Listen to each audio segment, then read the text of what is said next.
व्यवस्थाएं चरम पर हैं और व्यवस्थाओं के बीच में हमने भोपाल से निकली हुई राज्य मंत्री हमारी कृष्णा वो जी को हमने ट्रेन में रोक लिया है और अभी इस समय आपका दौरा चल रहा है। अशोकनगर मुंगावली में दौरा है।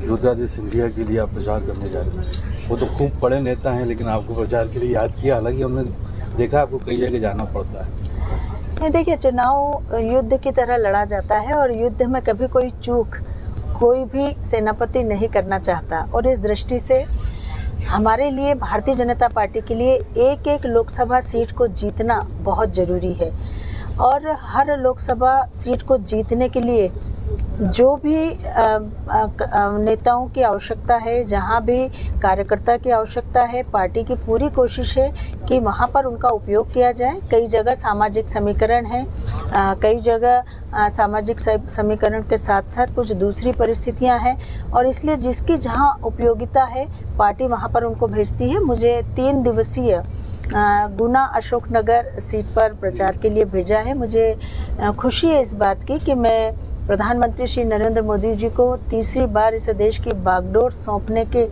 लिए इस काम में लगी हुई हूँ और महाराज ज्योतिरादित्य सिंधिया महाराज के प्रचार के लिए मैं 3 दिन के लिए वहाँ पहुँच रही हूँ। आज जब आप यात्रा कर रहे हैं, आज वोटिंग हुई है वो जगह लेकिन परसेंटेज बहुत कम रहा, गिर रहा है। ये किस तरीके से आप इसको देखते हैं कि आपके लिए फ़ायदे के लिए है कि नुकसान के लिए? जो कि राजनीतिक पंडित जो हैं वो आकलन लगाते हैं कि जो वोटिंग परसेंटेज कम हुआ वो भारतीय जनता पार्टी के नुकसान का। नहीं, मुझे लगता है कि लोकसभा चुनाव में थोड़ा बहुत कारण जो बनता है वो एक मौसम की प्रतिकूलता होती है। गर्मी का मौसम होता है, लोगों को घर से बाहर निकलने में परेशानी होती है। फिर भी हमारी कोशिश यही थी कि हम मतदान का प्रतिशत ज़्यादा से ज़्यादा बढ़ाएं और इसलिए इस बार पूरी कोशिश थी कि मतदान का प्रतिशत बढ़े और इस दृष्टि से सुबह जब ठंडा मौसम था तब काफ़ी लोग घर से बाहर निकले, लोगों ने वोट डाले और शाम के समय भी अभी परसेंटेज पूरा नहीं आया। मुझे लगता है कि पहले चरण के चुनाव के बाद जो तैयारियां हमने की है, इस चरण के चुनाव में निश्चित ही मतदान का प्रतिशत बढ़ेगा। क्या लगता है, भोपाल से आप निकल के जा रही हैं, भोपाल की बड़ी जिम्मेदारी भी आपके पास है, लोकसभा के प्रत्याशी हैं वहाँ से खड़े हुए हैं, आपकी जो सीट है वो हमेशा लीड देती है लोग, इस बार क्या तैयारी है कृष्णा? मेरी विधानसभा भारतीय जनता पार्टी का गढ़ है और हर एक निवासी जो गोविंदपुरा का है वो भारतीय जनता पार्टी के कार्यकर्ता के रूप में ही काम करता है। तो मुझे खुशी है इस बात की कि गोविंदपुरा की जनता ही अब कार्यकर्ता के रूप में काम कर रही है और इस बार तो पूरे क्षेत्र की जनता के मन में अपार उत्साह है कि हमें प्रधानमंत्री श्री नरेंद्र मोदी जी को तीसरी बार देश की बागडोर सौंपना है और इस दृष्टि से लक्ष्य तय हुआ है कि इस बार हमारी लीड लोकसभा के चुनाव में मध्य प्रदेश की 230 विधानसभाओं में सबसे ज़्यादा होगी और हम 1,51,000 की लीड हमारे प्रत्याशी को यहाँ से देंगे। मैं देख रहा हूँ आप बहुत सारे पेपर भी पढ़ रहे हैं, यहाँ से पूरी जानकारी देश भर की लेते जा रहे हैं। क्या लगता है कि इस बार बहुत सारे लोग कांग्रेस छोड़ के बीजेपी में आ रहे हैं, न्यू ज्वाइनिंग टोली एक बड़ा ज़बरदस्त काम कर रही है। क्या कहीं ये भारतीय जनता पार्टी जो है वो वापस कांग्रेस भाजपा बीत बन के तो नहीं रह जाएगी कांग्रेस की?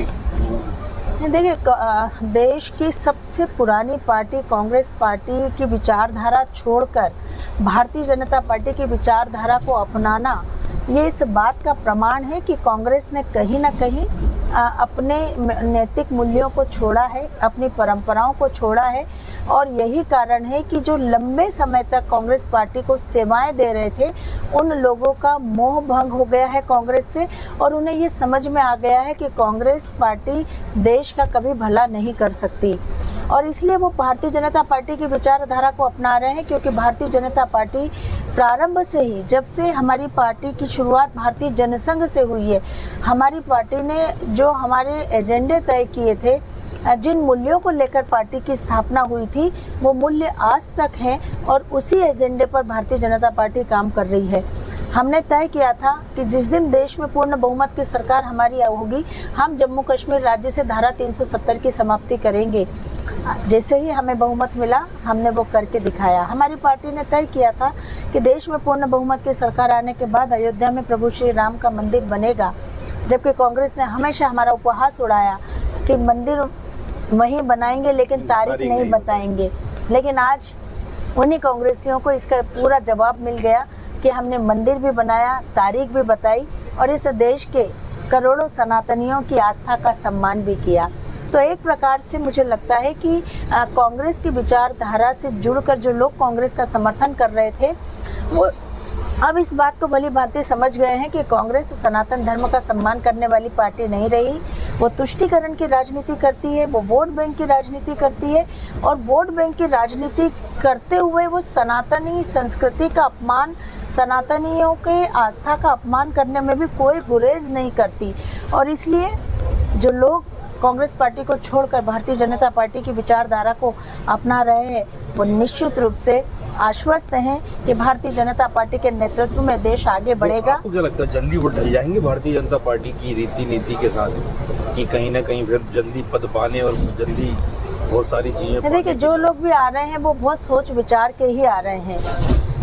बड़े बड़े उनके नेता हमारे पार्टी में शामिल हो रहे हैं जो इस बात का प्रतीक है कि जिन्होंने लंबे समय तक पार्टी को सेवाएं दी। एक 4-5 साल पार्टी में काम करने वाला कोई कार्यकर्ता अगर आता है तो बात समझ में आती है कि वहां मन नहीं लगा तो यहाँ आ गया, लेकिन सालों जिन्होंने कांग्रेस पार्टी की सेवा की, अगर वह बड़े बड़े नेतृत्व आ रहे हैं तो स्वाभाविक रूप से भारतीय जनता पार्टी की विचारधारा का समर्थन करते हुए भारतीय जनता पार्टी की विचारधारा से प्रभावित होकर आए हैं। और जब भारतीय जनता पार्टी की विचारधारा से प्रभावित हुए हैं तो स्वाभाविक रूप से वो पार्टी में समरस भी होंगे। एक अंतिम प्रश्न, फील गुड एक बार भारतीय जनता पार्टी के पास था, अभी आपने 400 पार का नारा दिया है, अतिशयोक्ति तो नहीं कहीं? नहीं, बिल्कुल अतिशयोक्ति नहीं है। पूरे देश में वातावरण भारतीय जनता पार्टी के पक्ष में है। प्रधानमंत्री श्री नरेंद्र मोदी जी के 10 वर्ष के सुशासन को यह देश हमेशा याद रखेगा और देश की आज़ादी के इतिहास में इन 10 वर्षों को स्वर्णिम काल के रूप में याद किया जाएगा, क्योंकि इन 10 वर्षों में देश ने बहुत तरक्की की है। आज हम सबको गर्व होता है ये कहते हुए कि विश्व के वह देश जो कभी भारत को है दृष्टि से देखते थे आज सम्मान की दृष्टि से देखते हैं। हमारी अर्थव्यवस्था विश्व की 5वीं अर्थव्यवस्था बन गई है, जो हम सब के लिए बहुत बड़े गौरव की बात है। साथ ही साथ इस देश में आज़ादी के इन 75 वर्षों में पूर्व की सरकारों ने हमेशा गरीबों को वोट बैंक के रूप में उपयोग किया। गरीबों की गरीबी हटाएंगे ये मात्र नारा दिया, लेकिन पहली ऐसी सरकार आई है जिन्होंने 10 वर्षों में 25 करोड़ गरीबों को गरीबी रेखा से बाहर कर दिया। इसका सीधा सीधा अर्थ यही है कि इस देश के गरीबों के जीवन को बदलने का काम, खुशहाल करने का काम भारतीय जनता पार्टी की सरकार ने प्रधानमंत्री श्री नरेंद्र मोदी जी के नेतृत्व में किया है। देश का इंफ्रास्ट्रक्चर आज जिस प्रकार से हम सबको देखने को मिल रहा है वो वास्तव में उनके कुशल नेतृत्व का परिणाम है। और आने वाले समय में उनका विजन मात्र 5 वर्ष का विजन नहीं है, बल्कि 2047 में जब देश आज़ादी की शताब्दी मना रहा होगा तब वो पुनः विश्व गुरु होगा और भारत माता को परम वैभव के शिखर पर हम प्रतिष्ठित होते हुए देखेंगे। तो एक प्रकार से प्रधानमंत्री जी का 2047 का विजन इस देश की जनता के मन में बसा हुआ है और यही कारण है कि इस देश की जनता भारतीय जनता पार्टी को समर्थन देगी, 400 पार करेगी। तो हमारे कैमरे में दावा करते हैं आपकी 400 पार? निश्चित रूप से अब की बार 400 पार और फिर एक बार मोदी सरकार।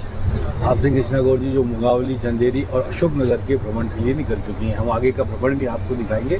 जब तक के लिए देखते रहिए AMD न्यूज़ 24/7।